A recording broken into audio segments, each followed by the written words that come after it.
You can define San Diego by magnificence.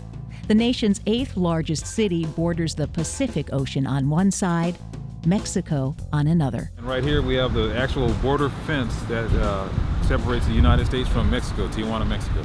You can define it by miles. 331 square miles, home to more than 1.3 million people. The community is huge. I mean, that's what we're here for. That's our job. And I mean, that's what's drilled in since day one. As for the 1,300 uniformed and civilian personnel of the San Diego Fire Department, we run fires, we run medical aids, we do EMS, we have lifeguards. We can't be stagnant. This is a city defined by a mission. You know, our mission-driven culture really is about, identifying what we are from an operational culture perspective. What are the values? What are the principles? What are those things that drive us as a department? What are they now, and what is it that we would like them to be?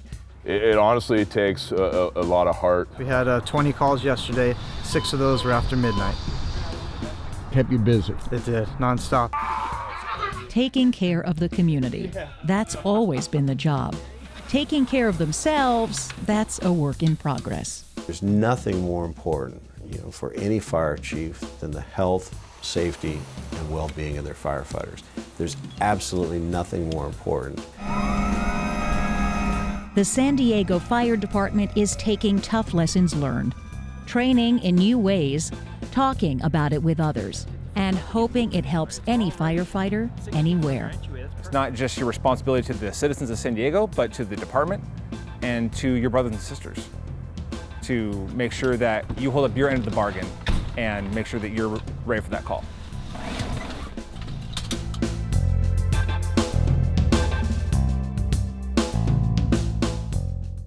Per PD, they advise there are people inside the home, unknown how many.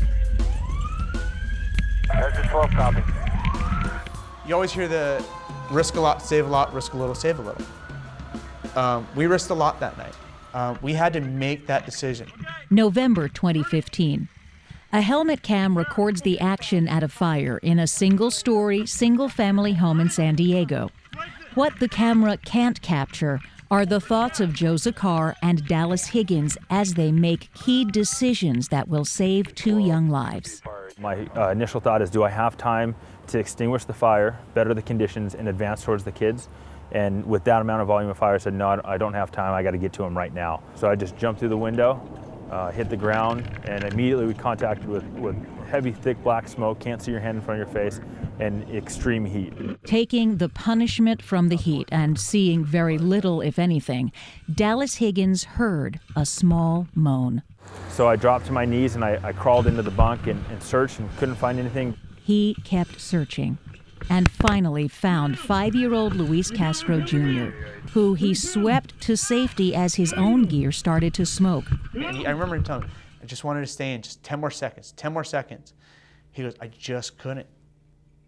And he had to make that decision to jump out, and that was when it was like, okay, kind of like tagged me in. I'm like, all right, my turn. Jumped right in.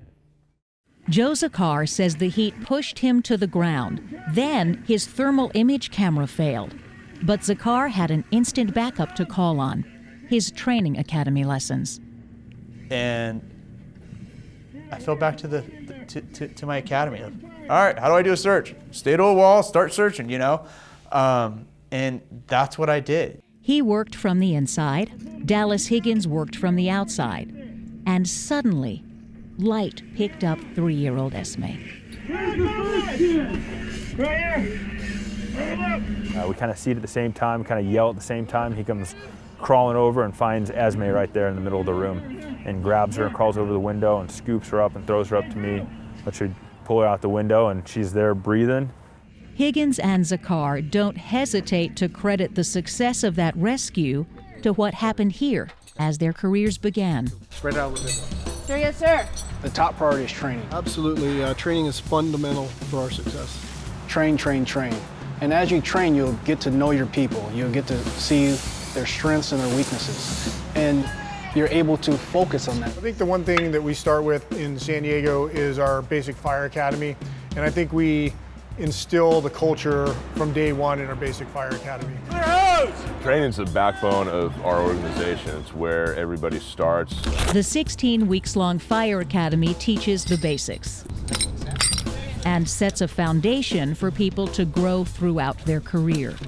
One of the first steps is making certain that foundation is physically strong. From day one in the Fire Academy, we have a very strenuous, physically demanding Fire Academy. Just in the past, probably 10 academies or so, we've had a large decline in physical ability across the board of people coming into the academy.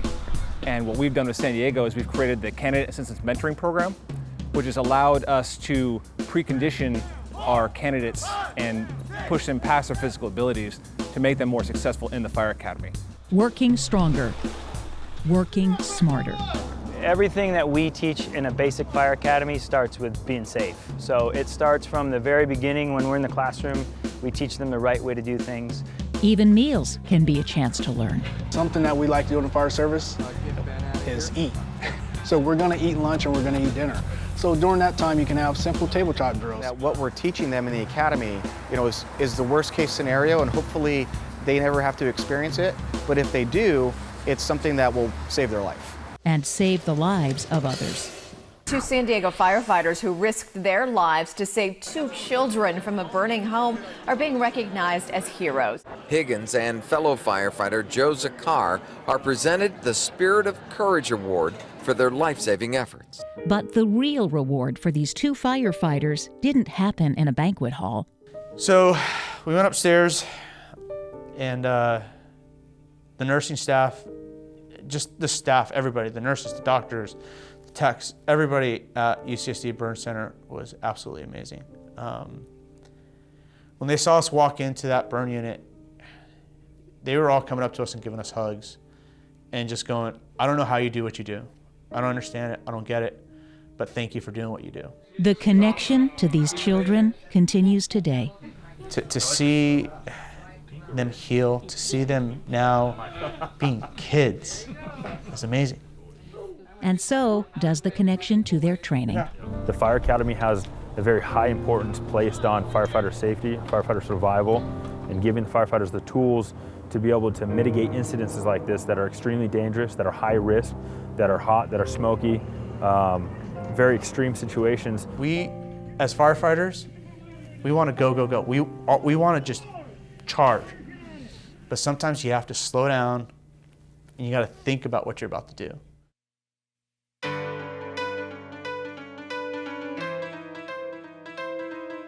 For more than a century and a quarter, firefighters have stood ready to protect San Diego from land, sea, and unlike a large majority of our nation's fire departments, the air. San Diego is actually very diverse as far as the topography. We have everything from cliffs to ocean to mountainous regions to urban interface. We really have it all. The helicopter itself is very valuable in the fact that we can respond quickly with water, get that initial water on a fire, and try to keep the fire small before they have time to grow. Every element is deliberate. From the night sun, almost as bright as day. Our night sun has 30 million candle power capability, can light up a city block. To the European hoist profile learned from colleagues in Germany. The way that we do our hoist profile is different than a lot of people in the country. It's a European technique that we learned from some folks in Germany that came over and did our initial training. Other than the power dependency part of it, which is a big safety factor, it's much easier on our medics and on the people that we rescue. Yet the most rehearsed plans sometimes bring new lessons. Started out as a small fire, as all fires do, in the backcountry east of Ramona.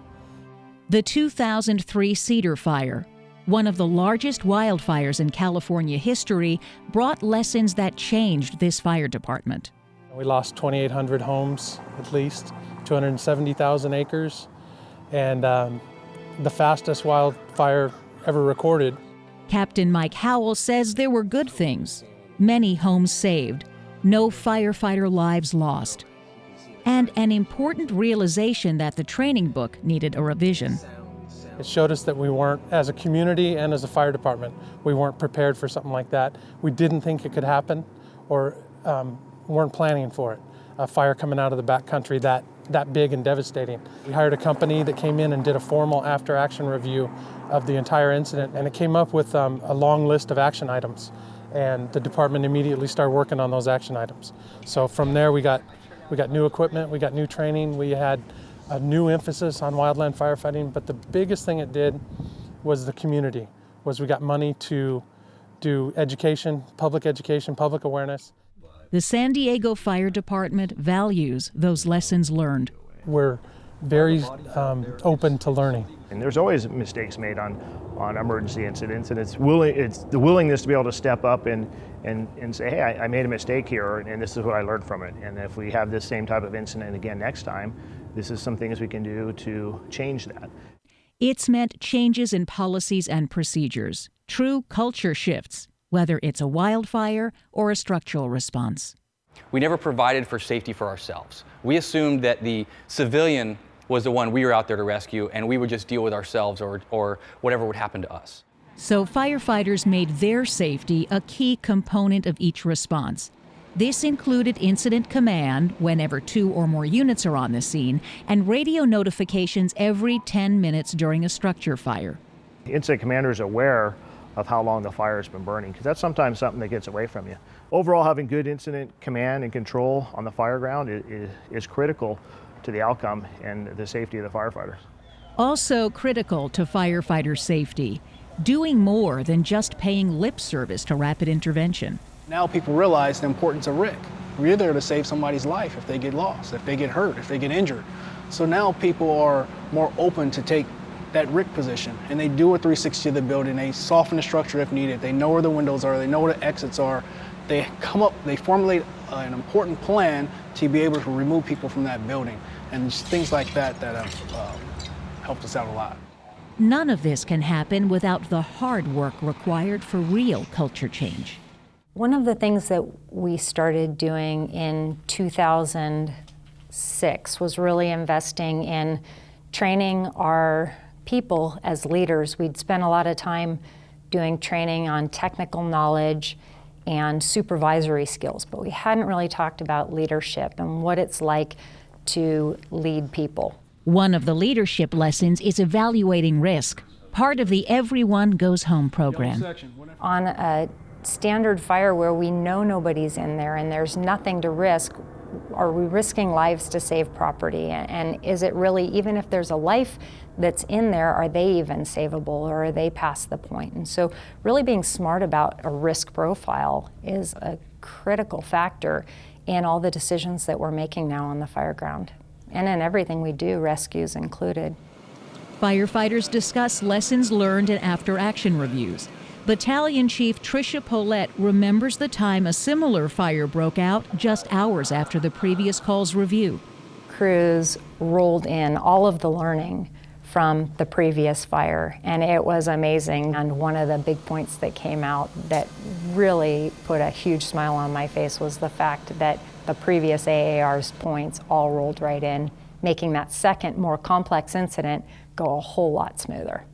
Just in the last couple of years, we've made great strides with fire behavior and how we actually attack fires, and we incorporate that into our training, especially in the Fire Academy, ensuring that our recruits are trained to the latest industry standards and are able to provide the citizens of San Diego with that top-notch service that they deserve.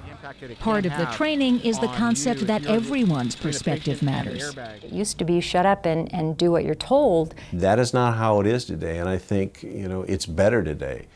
What's valued has broadened to include the experience of veteran firefighters and the perspective of young recruits. They're coming in with more safety knowledge. They're coming in with more interest in technology. They're coming in here with more a wide view of what is this all about. And with that, what's happened is the culture in the fire service has changed. 13 years ago, Oscar Rodriguez was one of the young ones.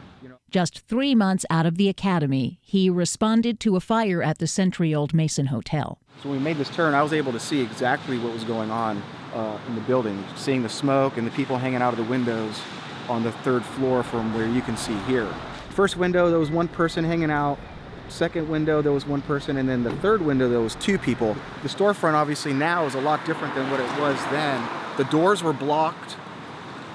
And I can remember the first engine company trying to get in, and it was tough. 17 people were injured. 2 people died.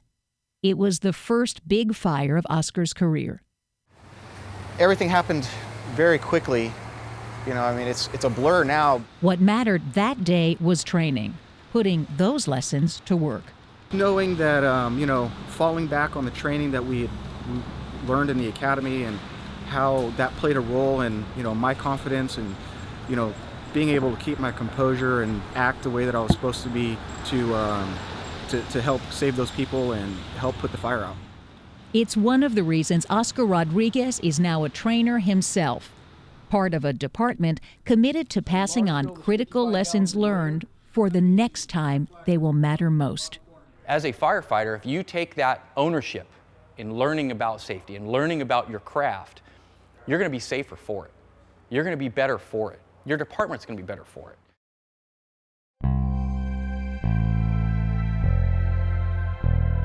You know, wellness as a whole is a tough thing to tackle, and it's new to us. Fire Chief Brian Fennessy has been a firefighter since 1978.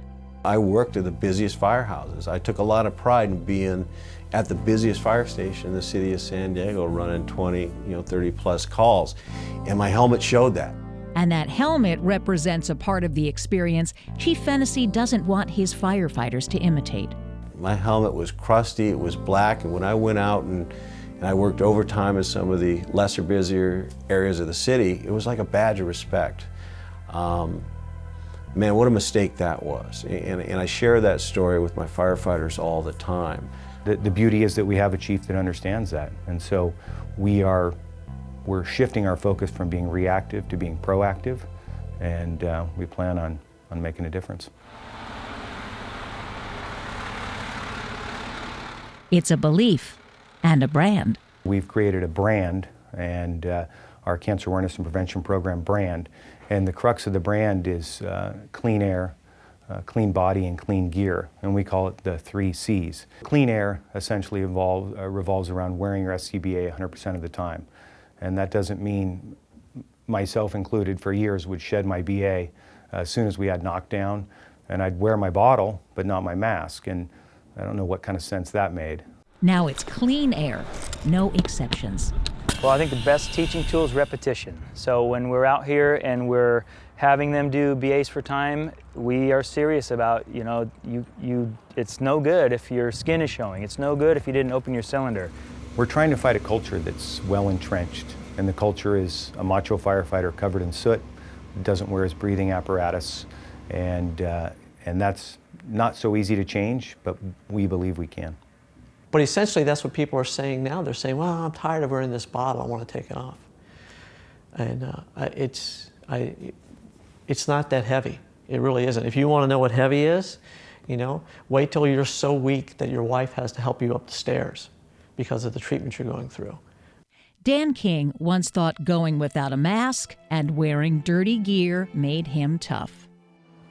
Well, I started having a sore throat. I started having, I could feel like a lump in the back, and typical American male, figured it would go away. It's just post-nasal drip. It's something to that effect. For probably 9 months, I had a sore throat, and finally decided it was time to get it checked out, and I went to my doctor.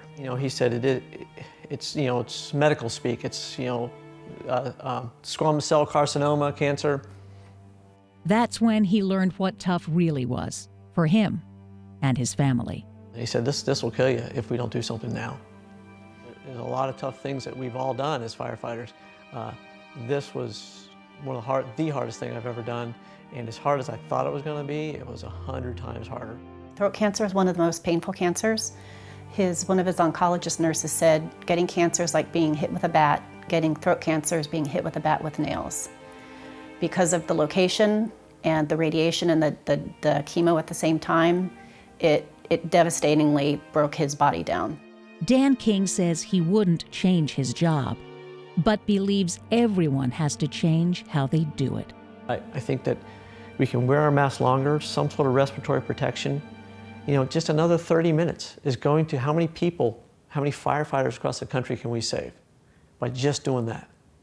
You know, cleaning up their gear.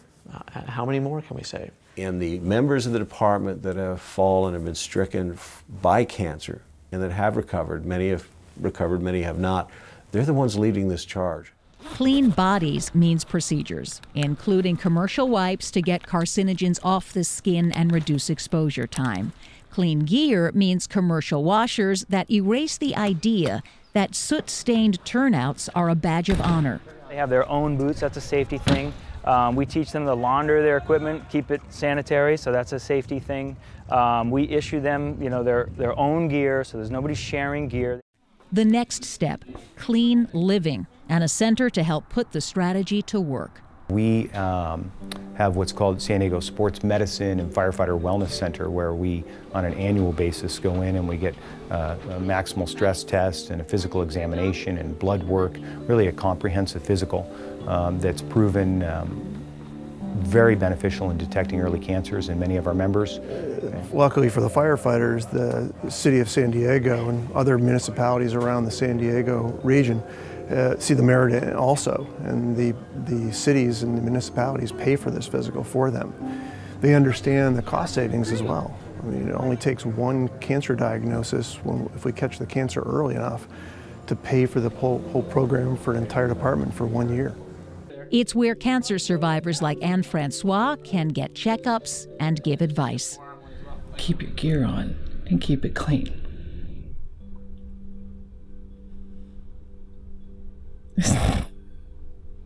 Just take care of yourself.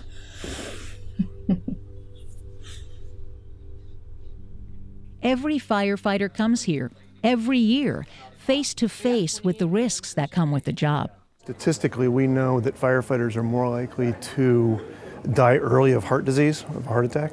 We know that they're more likely to get injured, particularly back injuries, knee injuries, shoulder injuries.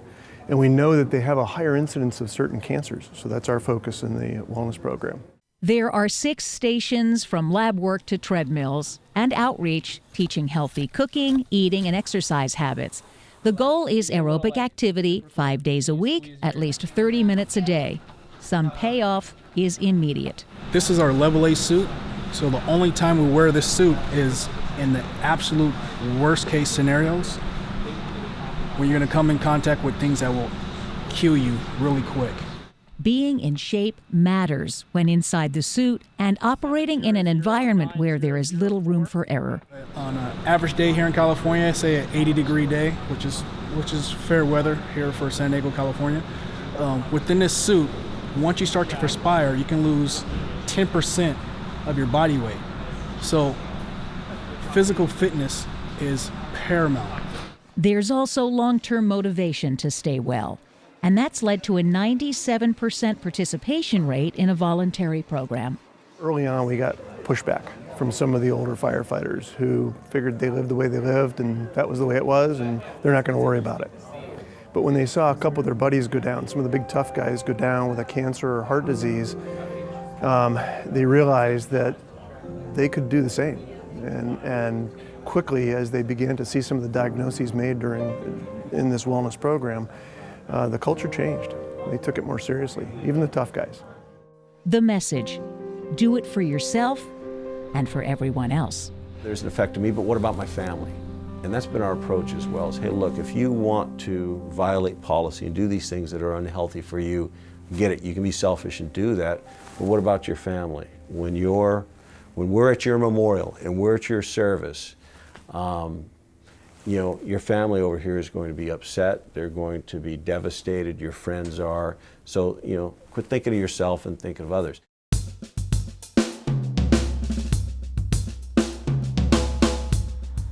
Firefighters are firefighters. They love what they do. It's the best job in the world. You hear that all the time, right? We're here to help the community. We're here to be the voice on the other end of the line when they're having a bad night, stuff like that. So just glad to be here and be a part of it. Service above all. But if we're not, you know, serving and looking after each other, we're not doing the public, you know, the kind of service that they expect from us. But there are things that affect firefighters that don't affect the normal public. They see horrendous things, horrific things. Imagine they respond to the worst day of people's lives every day, day in, day out, for a 30-year career. When I came on many, many years ago, that was something that we just kind of shoved back, and we didn't really talk about it. We talked about it among the crews, but you weren't seen as tough or strong if you showed any kind of sensitivity to maybe what you were exposed to. Completely different environment now. San Diego Fire and Rescue responds to more than 150,000 calls each year. That's about one call every 3 minutes. Most seem routine, but the fire service too often has learned the difficult lesson that can come from believing any call is routine. One of those reminders came during a medical aid call for an intoxicated man, June 24, 2015. The location, the trolley stop at Park and Market. It's hard to just describe how ordinary this call was. This call we've run thousands of times downtown.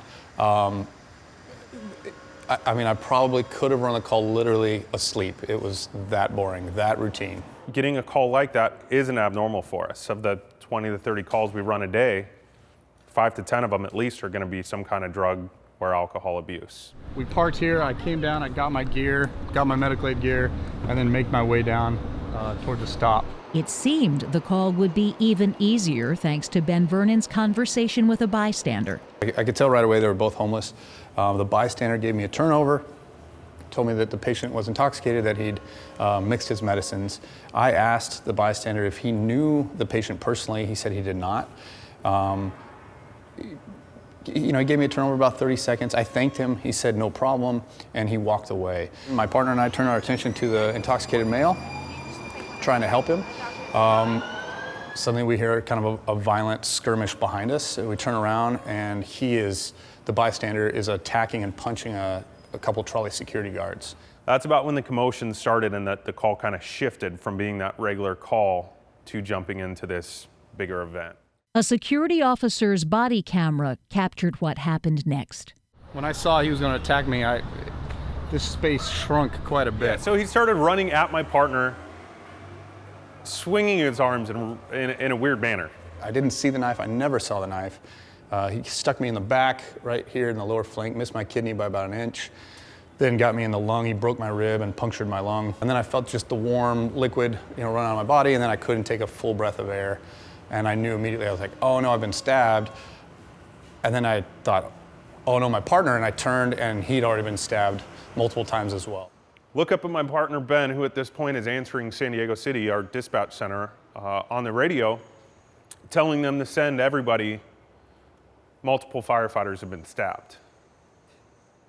Kind of look up at him and give him that look of, what do you mean, who got stabbed? And he literally answers me and tells me, well, Alex, you got stabbed, buddy. We both got stabbed. And at that point in my mind, I was honestly coming back to work a week later. The big thing I didn't expect was the mental recovery from it. San Diego's fire chief admits firefighter Alex Walbrett wasn't alone in his expectations. The psychological impact of this attack was not something his department was immediately prepared to handle. In fact, it never really occurred to me that there would be some effect. In my mind, they get healed, turns into a pretty good story, and we recognize them publicly, for the heroics, and life goes on. Pretty naive on my part. Certainly was not like that. Both of them suffered from varying degrees of PTSD, one very significantly. And then I just sit on the couch, unable to sleep for the rest of the night. And this started every night, just no sleeping, nightmares, it was awful. So very quickly I knew mentally I was in trouble. It took 6 or 7 months before I could go out in public in a crowded place and not just be overwhelmed with anxiety. I had to leave family Christmas parties because rooms were too crowded and I couldn't keep that anxiety down. And we couldn't, in our own best nature, say that we were doing the absolute best for our own firefighters. So the mindset and the system changed. Since that time, our San Diego Firemen's Relief Association has been leading the charge on the mental health and mental wellness initiative. So some of our work is about retraining, shifting that idea that no, this is actually a normal response. It's actually normal to have a response to it. Mental health care, including PTSD treatment, is now a department priority with an individual focus. We're not going to ask them to sit down and talk about, what's going on with their crew members. That just doesn't work like that. It's completely confidential. So we're protecting them in their journey to wellness.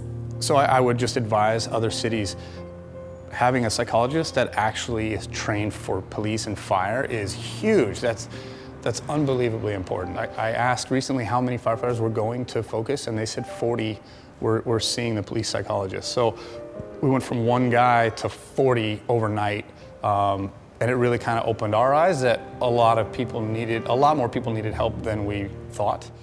Back on the job, thankful for the day which changed everything for him and his fellow firefighters.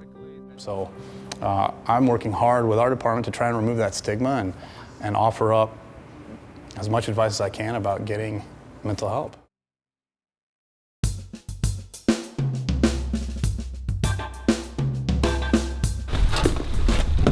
I absolutely love this job. This is something that I get to do to provide for my family, to provide a service to the public, and it's something that I'm blessed that I'm able to do. Firefighting is filled with uncertainties. You never know when you'll get the call for the biggest fire of your career. Get a diagnosis from a doctor which changes your life. Respond on a run that seems impossible to get out of your head, or have the chance to save someone else's life. It makes certainties more critical than ever. Large disasters are becoming larger. They're happening more often. That no department, no matter how big you are, is going to be able to handle it on your own. There is nothing more important than saving your friend, your brother, your sister, your cousin, whoever might be on that fire ground. My goal is to go home to my wife every day. And now as an engineer, I tell my probationary firefighters, my goal for you guys every day is to get you home safe. For you to leave the same way you came to work. And that's the goal. It's why the San Diego Fire Department is sharing its experiences and its lessons learned. This is my 39th year in the fire service, and I thought I was a pretty smart guy, 39 years ago, early in my career, and I think I probably was. But if I had any advice, to share with others, is that, I think we as fire chiefs really do need to be humble. We need to understand humility. We need to set our egos aside. There needs to be acknowledgement that there's things and hazards that we don't deal with in San Diego that they may deal with throughout the country. Not everybody can be an aggressive engine company, first in, sending your first 2 firefighters inside. It doesn't work that way everywhere around the country. It doesn't work that way everywhere, for us even. But your mindset has to be about safety. Don't keep quiet when it comes to safety. For so many fire departments, they ask me, how can we replicate some of what you're doing?